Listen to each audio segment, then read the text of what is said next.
ሌቦች ራሳቸው ዘበኛ ሲቀጥሩ ሌባ ነው የሚቀጥሩት ነው እንዴ? ደህና ሰው ፈልጉልኝ ይላሉ።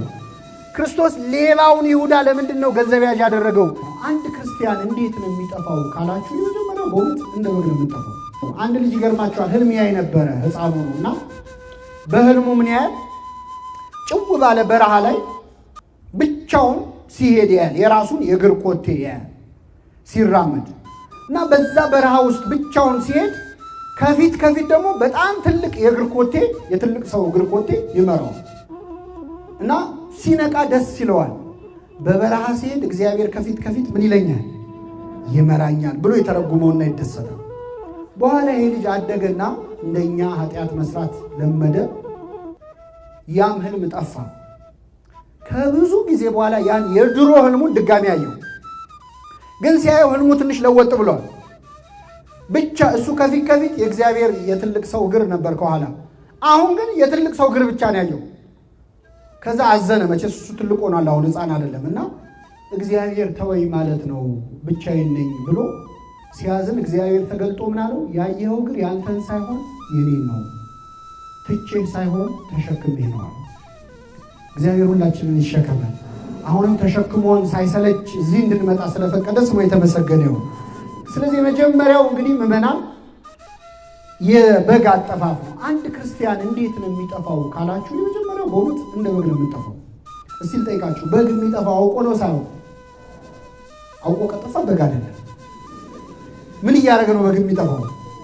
ሽፍትነት አምሮት ነው? ምን እያደረገ ነው? መቼስ በግ እንዴት እንደጠፋ ለማወቅ በግ መሆን ያስፈልጋል? ሰው ሆነን እንሞክራለን። ምን እያደረገ ነው የሚጠፋው? ሳር እየበላ እዚህ ጋር ሳር ሲበላ ሌላ ሳር፣ እዚህ ጋር ውሃ ሲጠጣ ሌላ ውሃ እየደፈረሰበት ወደ ሌላው ሲሄድ ሳያስበው ነው የሚጠፋው። በግ ሲጠፋ ቢመሽብኝስ ብሎ ያስባል? ሰዓት እያየ የሚጠፋ በግ አለ? ባቡሩ ከ2 ሰዓት በኋላ ይሰራ ይላል? አይ ተኩላ ቢበላኝ ገደል ብገባ ይላል? አይልም። የመጀመሪያው ክርስቲያኖች አንድ ክርስቲያን ከቤተ ክርስቲያን ተለይቶ የሚጠፋው ልክ እንደ በግ ሳያውቅ፣ አንድ በግ ሳያውቅ እንደጠፋ ሳናውቅ የጠፋን በጣም ብዙ ሰዎች አሉ ከእግዚአብሔር ቤት። አንዱን ሳር ሲበላ ሌላ ሳር፣ አንድ ውሃ ሲጠጣ ሌላ ውሃ፣ አንድ ትምህርት ስንማር ሌላ ትምህርት፣ አንድ ስራ ስንሰራ ሌላ ስራ። በእንጀራ ጉዳይ ሰው ከቤተ ክርስቲያን ይጠፋል አይደል? አይኔ እኮ ድሮ አቤ ጉባኤ ምናምን ድሮ ነበር፣ አሁን እኮ ቢዚ ነኝ የሚሉ ሰዎች አሉ የሉ? ይሄ በግ አሁን ቢዚ ነበር አልነበር? ይሄን ሳር እያገላበጠ ልክ እንደ በግ እየበሉ እየጠጡ የሚጠፉ ሰዎች አሉ። እንደ በግ ሳናውቅ የጠፋነውን እግዚአብሔር በቸርነቱ ይመልሰን። ተኩላ ቢበላኝ ብሎ አላሰበም። ተኩላ የተባለ መናፍቃና የበግ ለምድ ለብሰው ከሚመጡባችሁ እንደ ተኩላ ነጣቂዎች ከሆኑ ከሐሰተኞች መምህራን ተጠበቁ ይላል። ቢመሽብኝስ አላለም ይሄ በግ።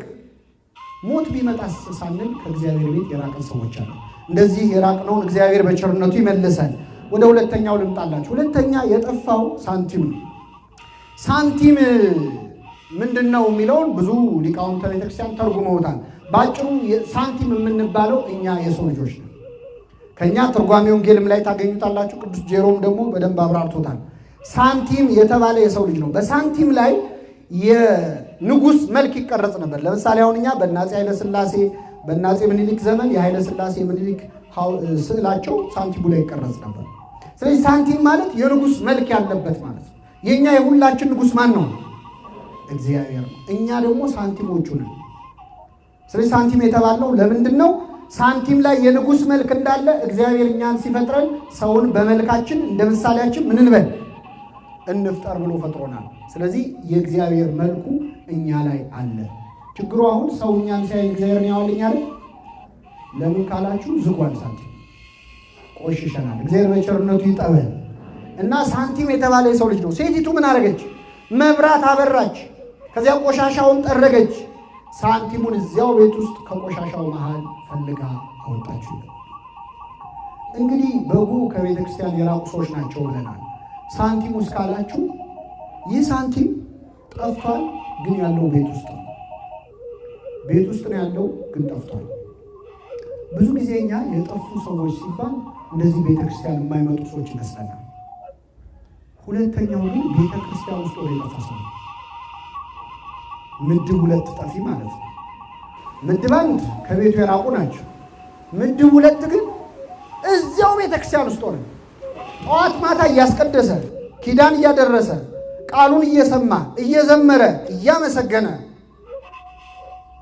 ግን ቆሻሻ ውስጥ ያለን ሰዎች አለን የለንም? አለ። ይህ ሳንቲም እንዳይፈለግ ቤት ውስጥ ነው፣ እዛው ቤት ውስጥ ነው፣ ግን ያለው ቆሻሻ ውስጥ። አሁን እግዚአብሔር በጣም የቸገረው ምን መሰላችሁ? ቤተ ክርስቲያን ውስጥ ሆነን የጠፋነው ሰዎች ጉዳይ ነው። እንደ አዲስ እንዳያጠምቀን አምነናል፣ ማተብ አስረናል፣ ሃይማኖት ሲባል ኦርቶዶክስ ተዋህዶ ይላል። አምነዋል እንዳይለን ደግሞ ቆሻሻ ውስጥ ነው። እኛ አይደለን እንዴ በየሚዲያው ስንሰዳደብ ምን ነው? እንትና የኪዳነ ምሕረት ልጅና እንትና የገበይ ጋር ሲሰዳደቡ በየኢንተርኔቱ ነው አይደለም? በዘር ተከፋፍለን አሁን በዚህ ሰዓት የምንዋጋው እኮ ባለማተቦቹ ነው አይደለም? ይበላቸው የሚል ሰው አለ፣ በለው የሚል ሰው አለ። ግን ክርስቲያኖች አሁን እግዚአብሔር በጣም የጨነቀው ይገርማቸዋል። እንዴት ያድርገን? እንዳይፈልገን እዚህ ነን። ያፋልጉኝ ማስታወቂያ እንዳይለጥፍ ማስታወቂያ ለጣፊዎቹ ራሱ እኛ ነን። አለን እንዳይባል ደግሞ ቆሻሻ ኃጢአት ውስጥ ክፋት ውስጥ ያለ ነው። ቤት ውስጥ ሆነን የጠፋነውን እግዚአብሔር በቸርነቱ ይፈልገን። በጣም ከባድ ነው። ቤተ ክርስቲያን ውስጥ ሆነን ቃሉን እየሰሙ መጥፋታል። እግዚአብሔር ጨነቀው እኮ። በራድ ወይም ትኩስ ብትሆን መልካም ነው። እንዲያው ለብ ስላልክ ከአፌ ልተፋ ነው አለ። ልክ አፉ ላይ ይዞናል እግዚአብሔር። እንዳይውጠን ለብ አልንበት፣ እንዳይተፋን ፈጥሮናል። አሳዘን ነው። ስለዚህ አፉ ላይ ይዞ ተጨንቋል እግዚአብሔር። ለሁለተኛው አጠፋፍ ቤተ ክርስቲያን ውስጥ ሆኖ መጥፋት ነው። በጣም ከባድ ነው። እየሰበኩ እየዘመሩ መርፌ የራሱን ቀዳዳ ይሰፋም ይባላል። ታውቃላችሁ? ብዙ ቀዳዳ ይሰፋል፣ ላዩ ላይ ግን አንድ ቀዳዳ ላይ እሷን ይሰፋል አይሰፋም። ጥሩምባ ነፊ ደግሞ ቀብር አይገኝም ይባላል። ታውቃላችሁ? ጥሩምባ ነፊ ታውቃላችሁ? ሰፈሩን በጥብጦ ቀበሩ ይላል። እሱ ይቀብራል? አይ ሌሊት ስለተነሳው ብሎ ይተኛል። ጥሩምባ ነፊዎች በስተናል። እግዚአብሔር ይቀንሰን በእውነት። ህይወት የሌለው ግን ንግግር ብቻ ማለት ነው። ቤተክርስቲያን ውስጥ ሆነ መጥፋት ነው። ሴቲቱ ምን አደረገች? መብራት አበራች። ሕግህ ለመንገዴ መብራት ነው ለእግሬም ብርሃን ነው ይላል። መብራት የተባለ ቃሉ ነው። ቆሻሻውን ሰብስባ ሳንቲሙን ከቆሻሻው መሃል ፈልጋ አወጣችው። እግዚአብሔር ሁላችንን ካለንበት ቆሻሻ ውስጥ ያውጣል። አሁን አንዳንድ ሰው አይ እኔ ቤተክርስቲያኑ ቢቀርብኝ ይሻላል፣ እኔ እንደው ታጥቦ ጭቃ ነኝ፣ መልሼ ኃጢአት ውስጥ መዘፈቅ አይቀርም። ዛሬ እንዲህ ቃሉን ስሰማ ደስ ይለኛል፣ ነገ ሄጄ የምሰራውን አውቀዋለሁ። ስለዚህ በቃ አንድ ፊቱን ጥንቅር ብሎ ቢቀር ይሻላል መንፈሳዊ ነገር የሚል ሰው። እንደዛ እንዳትሉ ምዕመናን። የፈለገ ኃጢአት ውስጥ ብንሆን ከቤተ ክርስቲያን መውጣት የለብን። ምክንያቱም እግዚአብሔር አንድ ቀን ከቆሻሻው መካከል ፈልጎ ያወጣናል፣ ሁላችንን ያወጣል።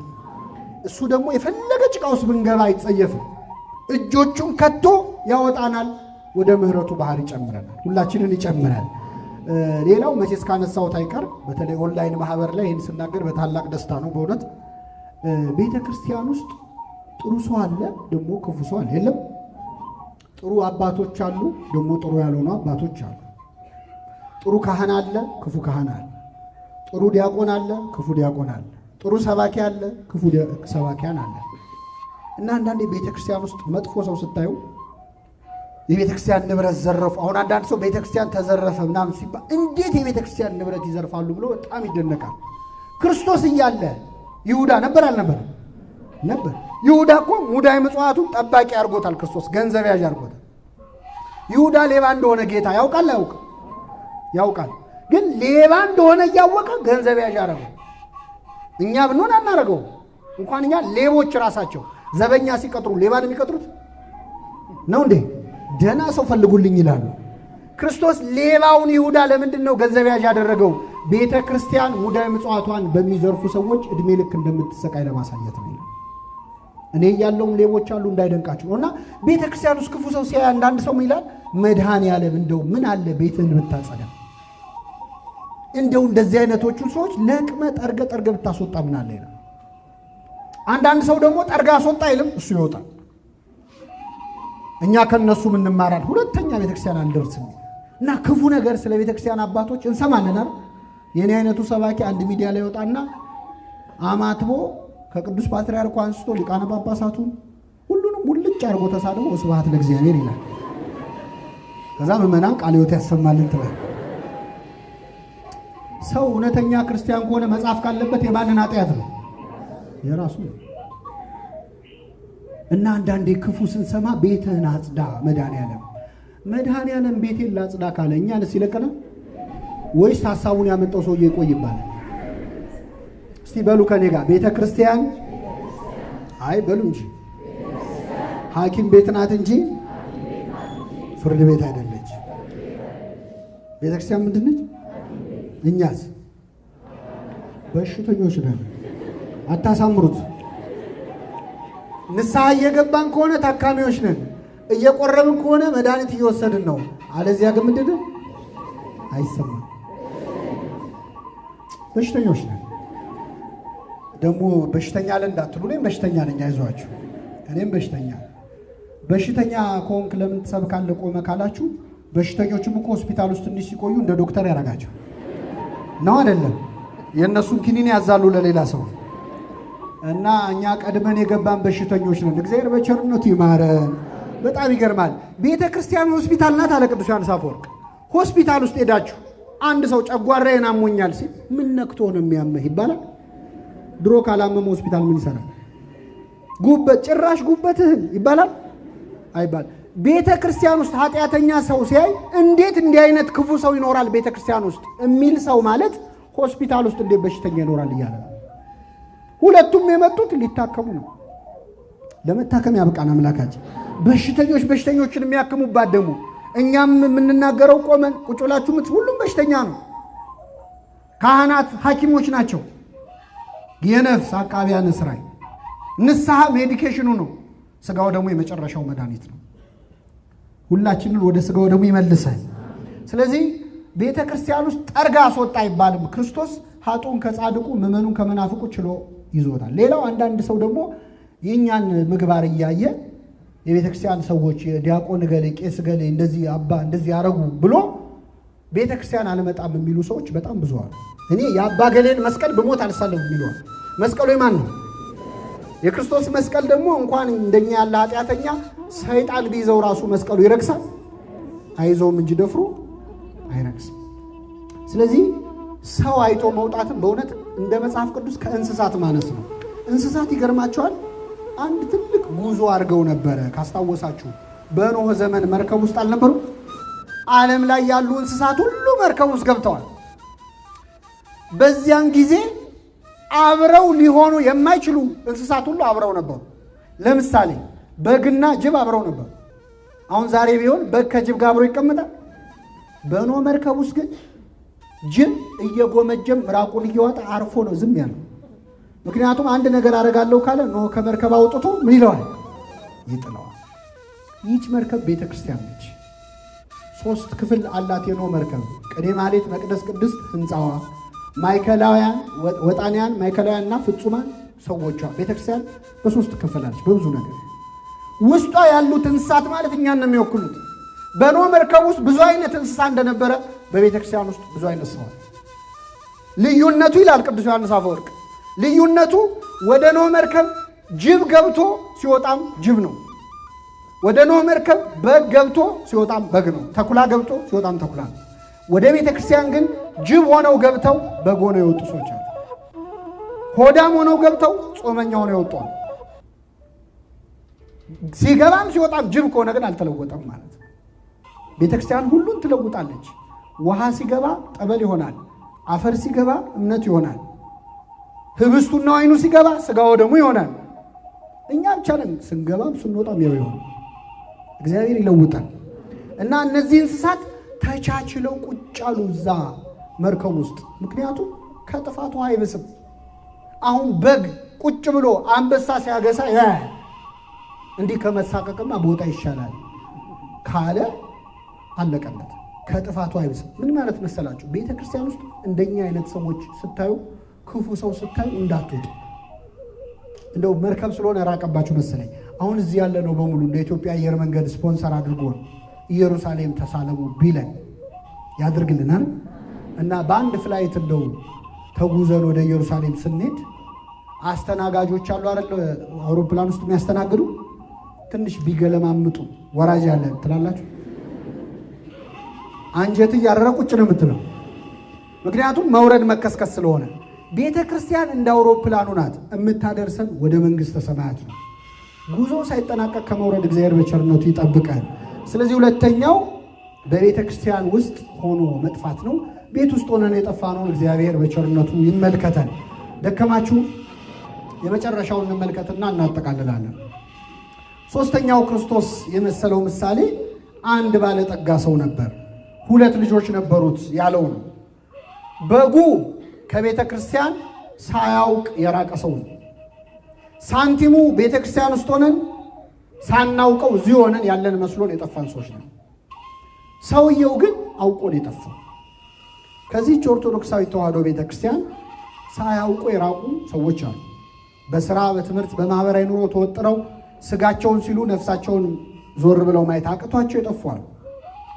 ቤተ ክርስቲያን ውስጥ ሆነንም የጠፋን ብዙ አገልጋዮች አሉ። ሶስተኛ አውቀው የወጡ ደግሞ ከኦርቶዶክስ ቤተ ክርስቲያን ጾም ሰልችቷቸው፣ ጸሎት ሰልችቷቸው፣ ቅዳሴው ማህሌቱ ሰዓታቱ በዛ ብለው እንዲህ ልበሽ እንዲያትልበስ እንደዚህ ብላ እንዲያትብላ መባል ታክቷቸው ለምን ዘና ብዬ አልኖርም ብለው የወጡ ሰዎች አሉ የሉ?